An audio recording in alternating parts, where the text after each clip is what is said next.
Así es, Iván y Luciana, tenemos que hablar de la fenomenal suba del dólar que ocurrió en la jornada de hoy, cerrando la semana a 29,66. Lo que reconstruimos, porque ya llevamos 3 meses en esta situación, es una especie de calendario de una gran cantidad de anuncios y de medidas que no funcionaron, y no funcionaron porque efectivamente, como decía Iván, el problema es el programa económico, el problema es un problema de fondo, es un problema de un modelo económico que no es viable. Vamos a repasar qué fue lo que estuvo pasando, ¿no? Tenemos acá el 23 de abril, arrancó específicamente la corrida y se vendieron estos 1.500 millones de dólares muy baratitos a 20 pesos, que incluso ha generado alguna que otra demanda sobre si no hubo algún tipo de decisión, digamos, deliberada de vender barato a JP Morgan, porque vamos a seguir viendo en lo que sigue. Siguió la corrida y el dólar siguió subiendo. Al día siguiente, 24 de abril, estamos repasando lo que ya parece el largo plazo, pero en la Argentina pasó hace 3 meses. 24 de abril, 1.000 millones de dólares más, cuando Federico Sturzenegger era presidente del Banco Central. Tenemos que el 4 de mayo se anuncian con Duhovne las primeras medidas, todavía no estaba el Fondo Monetario Internacional, para hacerle gestos al mercado. Ningún cambio de fondo, gestos, limitaciones a los bancos, y se anunció un ajuste del déficit, un recorte de 30.000 millones de pesos en obra pública. El déficit era de 3,2 sobre el PBI y va a ser de 2,7. El 8 de mayo, efectivamente, Mauricio Macri, en esa conferencia de prensa cerca de las 2, 3 de la tarde, dice lo que a muchos sorprendió por totalmente anticipado, más allá de que pudiéramos preverlo, que iba a ser el retorno de Argentina al Fondo Monetario Internacional. Ahí tenemos la cara del presidente y de Christine Lagarde, directora del FMI. El 13 de mayo, sin embargo, miren qué curioso, se había anunciado que volvíamos al fondo, siguió la corrida y ya para el 13 de mayo se acumularon 10.000 millones de dólares de plata sacrificada del Banco Central para frenar un dólar que, si nos paramos acá, porque acá a la izquierda tenemos el dólar, ya estaba en 25, ¿no? La línea baja es que estaba a 20, ya lo tenemos a 25 para el 13 de mayo. Seguimos con lo que siguió siendo la corrida, porque es una corrida que nunca paró, en la cual hoy todavía estamos parados y no sabemos qué va a pasar el lunes. Suponemos que va a haber negociaciones el fin de semana, ¿no? 15 de mayo, en el marco del supermartes, el vencimiento del EVAC, no sé si lo recuerdan, 40% de tasa. Hoy ya parece algo muy fácil de digerir porque estamos en 47. 40 de tasa y una oferta que puso el Banco Central de 5.000 millones de dólares para que no vaya más arriba de 25. Y creo que en esa semana uno revisaba lo que decían todos los analistas, no se iba a ir más de 25 según los analistas. El 1 de junio, otro gesto al mercado de parte de Duhovne.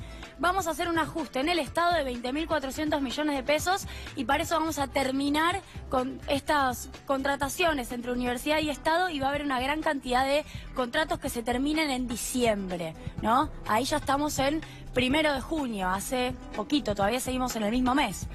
15 de junio, chau Sturzenegger, bienvenido Caputo. Otro gesto también para los mercados, porque hay que decirlo que Duhovne no estaba muy a buenas con Sturzenegger, no quería esa tasa, sin embargo lo pone a Caputo y la tasa sube, porque el 19 de junio, seguimos, hubo otra licitación del EVAC en donde la tasa llegó a 47%, con un nuevo presidente del Banco Central, con el FMI ya siendo parte del programa económico, con 2 anuncios previos de Duhovne diciendo que se va a reducir el déficit.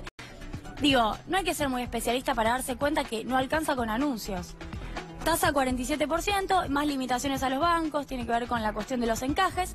El 20 de junio, Día de la Bandera, estábamos acá y anunciábamos que el FMI aprobó efectivamente el acuerdo con Argentina, aprobó el ajuste porque fue un memorándum firmado por Sturzenegger, que había sido presidente del Banco Central, y Duhovne, y además Argentina es declarada país emergente. Se supone que si el FMI no funcionaba, esto debería haber funcionado. Seguimos, fíjense que ya estamos a 27 pesos, ¿no? 21 de junio llegan los dólares del Fondo Monetario Internacional, de hecho las reservas ya superan los 60.000 millones de dólares, y empieza esta subasta que fue cotidiana, día a día, de 100 millones de dólares. Hoy, por excepción, fueron 300 millones de dólares porque se le fue el dólar, y hasta ahí terminamos con las medidas. Yo creo que el lunes tendremos alguna otra noticia, pero el dólar no está acá en 27. El dólar, ahí lo tenemos, está en 29.66.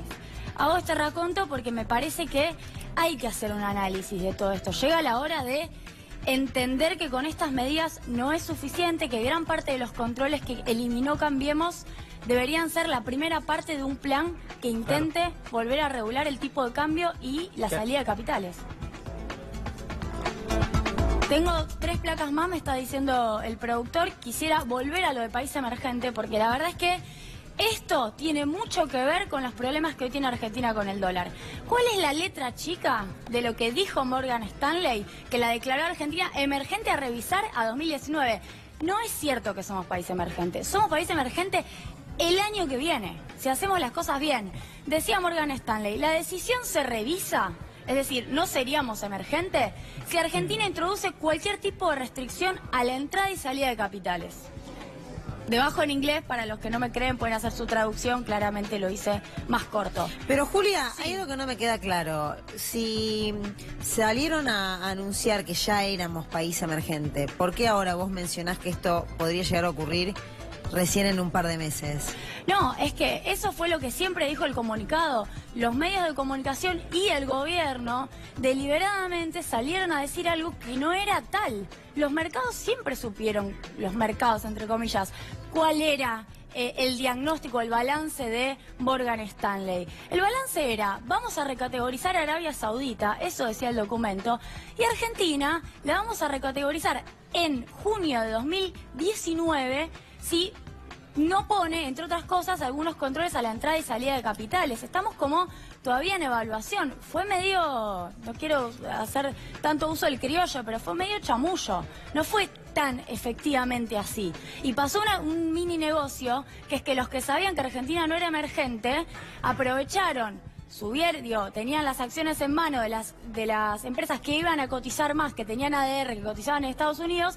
Esas acciones subieron un montón. Los que compraron con la noticia se clavaron porque al día siguiente empezaron a caer esas acciones y los que ya las tenían en mano las vendieron.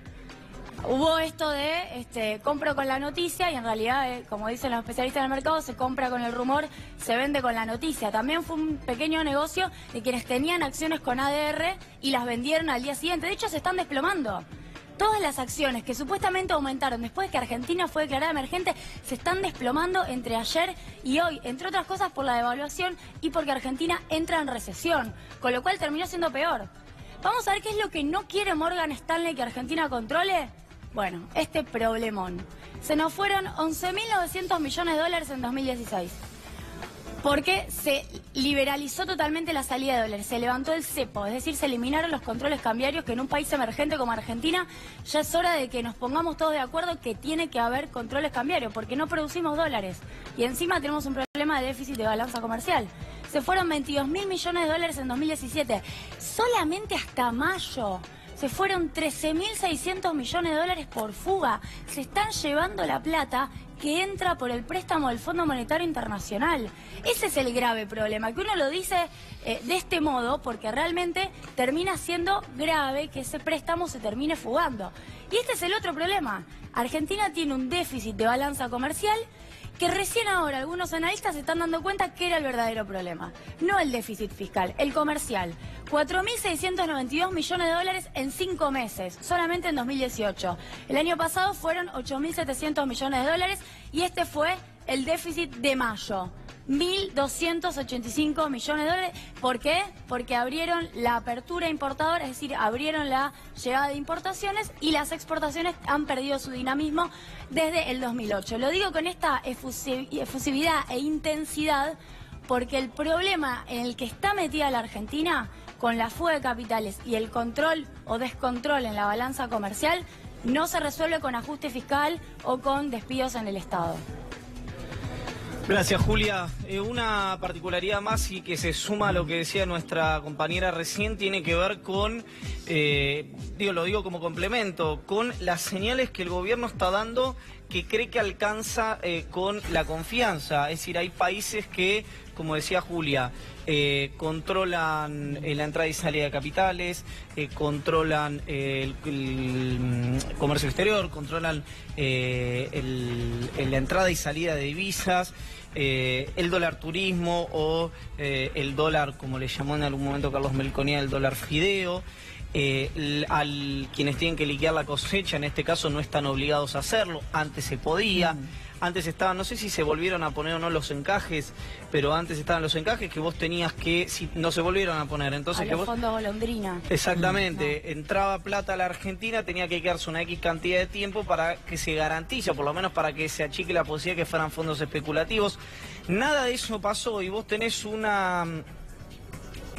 No voy a descalificar. Vos tenés un coro de gente que piensa de una manera que no es la que pienso yo, por lo menos, que sostiene que ese tipo de controles que comentamos nosotros y que se hace en lo que pasa es que hay mucha falta de información también, incluso dentro de algunos colegas, lo que llaman países serios, es castrochavismo, es intervencionismo estatizante y agobiante, etcétera. Bueno, cuando no se hacen esas cuestiones al margen, cuando uno le saca la hojarasca y no se hacen medidas económicas, no se toman restricciones en el buen sentido de esta naturaleza, ocurre lo que Julia acaba de contar. Yo quiero saber cómo los believers del gobierno, los creyentes en este modelo económico, cuando sigan fugándose las divisas, cuando el dólar siga subiendo, cuando se siga trasladando a precios, cuando ya no sepan qué excusa ponerle a la gente, y sobre todo quiero los consultores que apoyaron esto, además los funcionarios públicos, obviamente, quiero saber qué explicación le dan.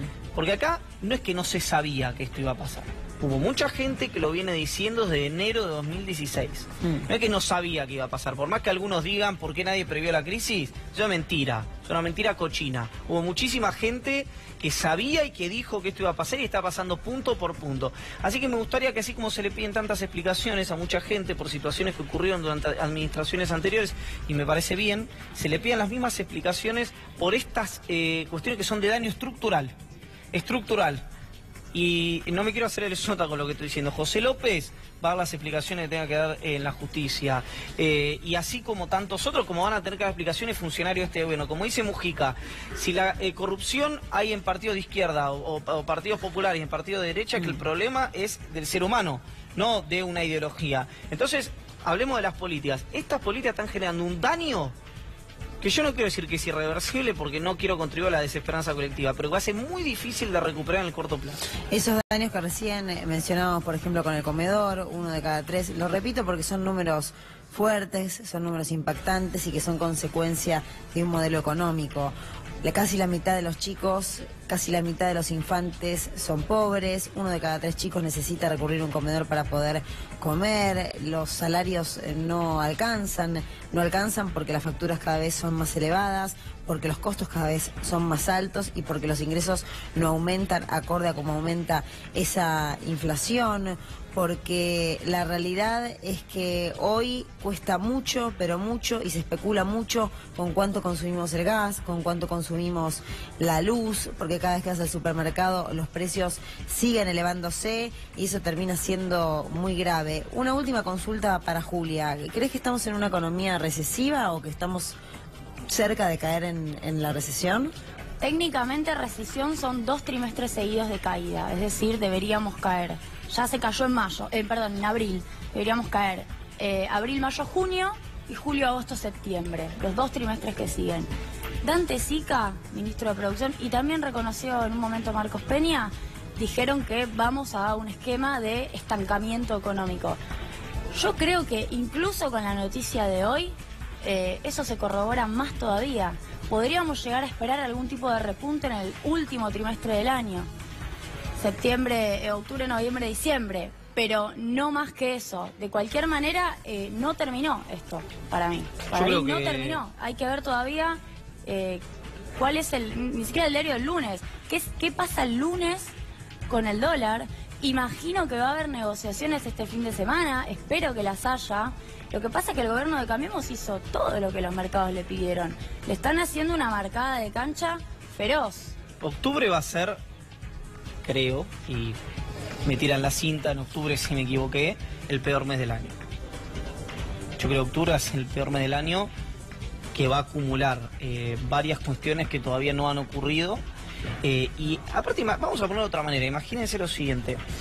¿Cómo viene la economía este año? ¿Alguno puede decir que la economía viene bien este año? No. Difícilmente, digamos. Ni la realidad ni los datos económicos Antes de que marcan empiece eso. la corrida habían bajado de 3,5 a 1,2. Bueno, ni crecimiento. los ministros dicen que la economía anda bien. Los propios ministros dicen que se vienen 6 meses difíciles. ¿De qué? ¿Se entiende lo que estoy planteando?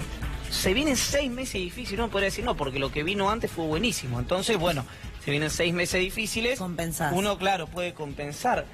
La verdad es que ustedes saben que trato de esquivarle a las adjetivaciones porque creo que no suman, pero la gestión económica es horrible. Por eso se está especulando con que los aumentos o los nuevos aumentos que ya vienen acumulándose de luz, agua y gas no sean tantos para los próximos meses, justamente porque como la economía entrará en un momento aún más preocupante, podría ser un combo letal. Mira, vamos a poner muy cortito y ya vamos con Ale que quiero decir una cosa. Para los que dicen que no hay